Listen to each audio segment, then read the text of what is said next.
Grabe si LeBron James, bukod sa history na ginawa niya kasama si Bronny ay meron pa pala itong record na ginawa kanina. At ganun nga din itong si Anthony Davis na gumawa rin ng history. Pero bago yan, isa nga sa mga naging key player ng Los Angeles Lakers sa kanilang pagkapanalo laban sa Minnesota Timberwolves ay itong si Rui Hachimura na gumawa ng 18 points na may 7 out of 14 shooting. Agad nga itong nakagawa kanina ng 5 points sa pagsisimula ng laro. Na ang pinaka naging highlights nga ni Rui Hachimura kanina ay ang poster dunk na ginawa nito kana Rudy Gobert at Julius Randle.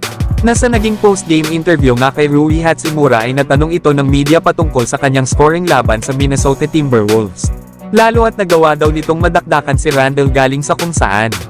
Na dito nga ay sinabi ni Rui Hachimura na para nga daw sa kanya ay sinusubukan niya lang daw maging aggressive.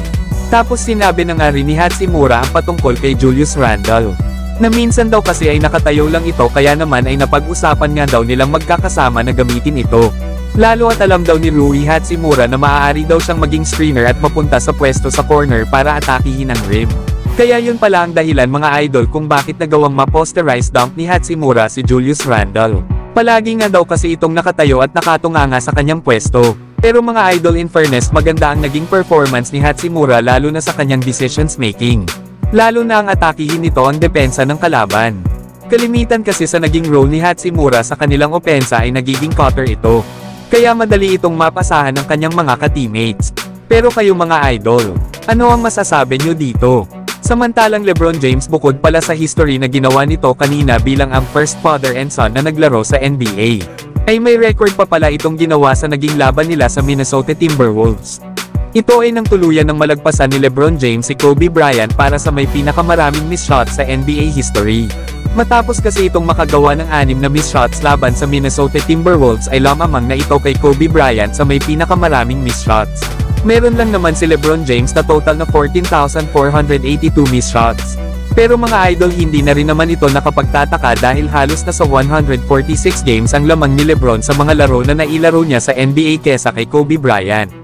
Isa pa ay hindi naman ito basehan para masabi na ang isang player ay may hindi magandang career dahil lamang sa meron itong record sa NBA na merong pinakamaraming missed shots. Lalo at alam naman natin na itong si LeBron James ay sobrang dami ng naging achievement sa kanyang NBA career. Pero kayo mga idol, ano ang masasabi nyo dito? Samantalang Anthony Davis hindi rin magpapahuli sa paggawa ng record sa NBA. Matapos kasi na makagawa si Anthony Davis ng 36.16 rebounds, 4 assists, 1 steal at 3 blocks. Ay gumawa lang naman ito ng history sa Los Angeles Lakers. Sumama lang naman ito kay Kobe Bryant na nakagawa ng 25 plus points at 15 plus rebounds sa home opener game. Nahuli pa nga itong nagawa ni Kobe Bryant ay noong taong 2007. Pero bukod dyan mga idol ay sumama din si Anthony Davis sa mga legends ng Los Angeles Lakers sa may most games na merong 35 plus points at 15 plus rebounds. 15 times na nga itong nagagawa ni Anthony Davis dito sa Los Angeles Lakers. Kaya napaka-solid talaga ng ipinamalas na performance ni AD kanina laban sa Minnesota Timberwolves. Pero kayo mga idol, ano ang masasabi nyo sa ipinakitang laro ni Anthony Davis laban sa Minnesota Timberwolves?